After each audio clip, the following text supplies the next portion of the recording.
So you're getting ready to start that home renovation project and you're getting ready to collect your estimates, call contractors, and you realize this is a really overwhelming experience. Contractors do not make it easy, and at one point I can tell you that we did not either. And let's just say that for the most part it's hard to find a good contractor. There are many great contractors out there, but there's really no easy way to find them. It's almost like an archaic experience where it's like, okay, I call them up, they swing by maybe in the evening, I have no clue who's coming to my house. Maybe I like them, maybe I don't, maybe their breath smelled that day, and I just didn't get a good feeling. So we thought today we'd give you 5 quick tips on how to hire a good GC and some things to ask for that you might not have thought about that really any good general contractor, no matter what kind of service you're doing with them, will be happy to give you.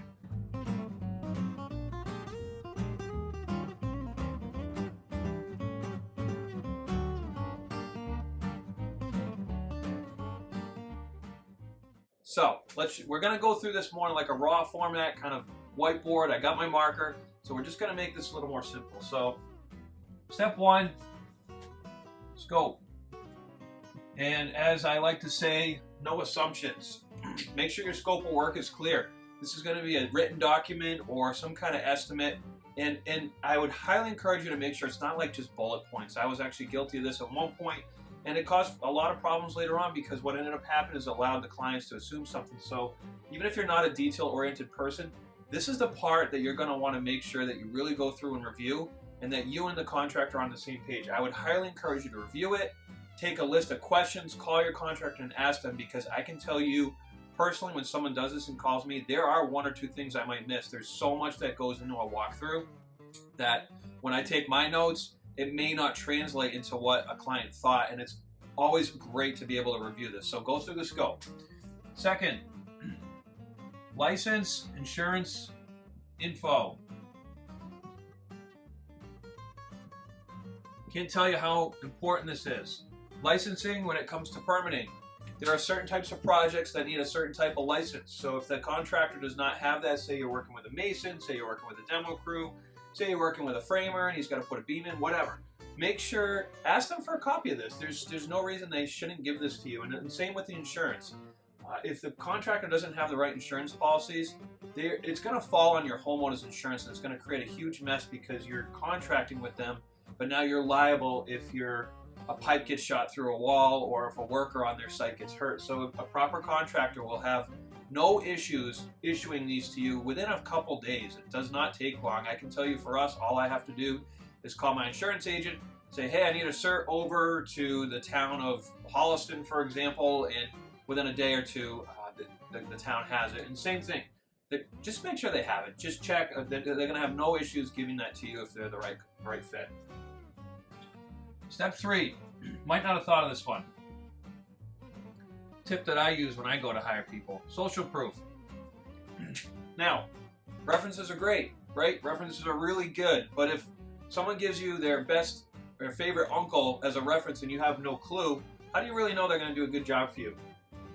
One thing I look for when I go onto a vendor's website or someone I'm going to be working with is how much are they putting themselves out there? Because I think what that translates to is, do they really care? And they might care a lot, but I think when I'm going to hire somebody, if I don't know who's going to be working in my space, I feel a little uneasy if I don't know who's coming around. So social proof them. Check their social media. Check their website.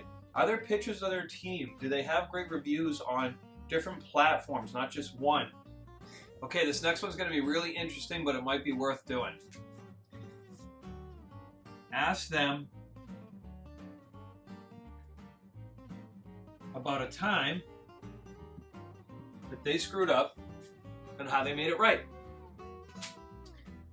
Every mistake's a learning experience, right? But a really good, humble, general contractor service person, we are all human, and I think when we can admit to that and know that we've made mistakes and how we've learned from it and how we're going to improve, if you can get that level of transparency from your contractor, I think you got a good fit. Really, if they're willing to talk about it, and it's going to put, I can tell you, it's going to put them in a weird position, because if someone asks me this, it's like, well, I don't really want to talk about this, but I should. ask them if they're willing to give that information and how they've improved.